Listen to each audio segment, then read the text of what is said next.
আপনারা শুনছেন কালো রাত 24। মেঘালয়ের রাজ্যে পরীরা বাস করত। সেই রাজ্যে সবচেয়ে মায়াবী পরী ছিল আয়েশা। তার গায়ের রং ছিল শরতের মেঘের মতো সাদা, আর চোখ দুটো ছিল নীল পদ্মের মতো গভীর। আয়েশা ছিল পরীদের রাজকুমারী, কিন্তু তার মন পড়ে থাকত মাটির পৃথিবীর সবুজ বনে আর পাহাড়ি ঝরনার শব্দে।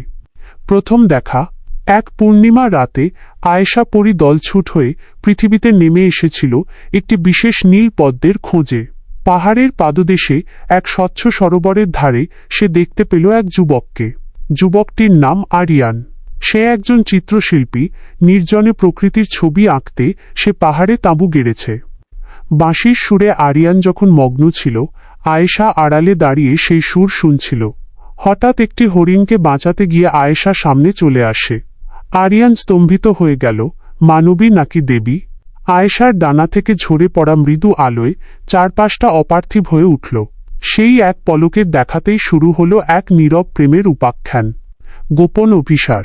এরপর থেকে প্রায় প্রতি রাতে আয়েশা পৃথিবীতে নেমে আসত। তারা ঘণ্টার পর ঘণ্টা কথা বলত।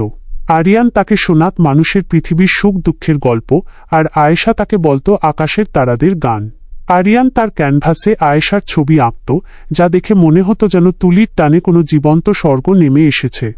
একদিন আরিয়ান বলল, আয়েশা, তুমি কি চিরকাল থেকে যেতে পারো না এই পৃথিবীতে? আয়েশা ম্লান হেসে উত্তর দিল, আরিয়ান, আলো আর অন্ধকার যেমন এক হতে পারে না, পরী আর মানুষও তেমন এক হওয়া কঠিন। আমার জগৎ আর তোমার জগৎ আলাদা।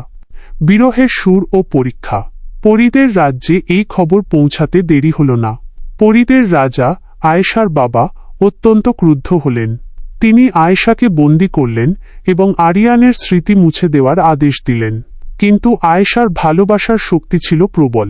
সে রাজাকে জানাল, যদি সে আরিয়ানকে না পায় তবে সে তার অমরত্ব ত্যাগ করে সাধারণ ধূলিকণায় পরিণত হবে। আয়েশার জেদ দেখে রাজা এক কঠিন শর্ত দিলেন। যদি আরিয়ান চোখ বন্ধ করে হাজারো পরীর ভিড় থেকে শুধুমাত্র আয়েশার হৃৎস্পন্দন শুনে তাকে খুঁজে বের করতে পারে, তবেই তাদের মিল সম্ভব। প্রেমের জয়। নির্ধারিত রাতে আরিয়ানকে নীল পাহাড়ে নিয়ে আসা হল। হাজার হাজার সুন্দরী পরী সেখানে উপস্থিত, সবার চেহারা প্রায় একই রকম। আরিয়ান চোখ বন্ধ করল। চারদিকে পরীদের ডানার ঝাপটানি আর জাদুর গুঞ্জন। কিন্তু আরিয়ান তার মনকে শান্ত করল। সে মনে করার চেষ্টা করল সেই সুর, যা সে আয়েশার পাশে বসে অনুভব করত। হঠাৎ সে এক মৃদু স্পন্দন শুনতে পেল, যে স্পন্দনে ছিল গভীর মমতা আর তার প্রতি টান। আরিয়ান এগিয়ে গিয়ে একজনের হাত ধরল। চোখ খুলে দেখল সে আর কেউ নয়, স্বয়ং আয়েশা। তার চোখে জল, কিন্তু মুখে বিজয়ের হাসি।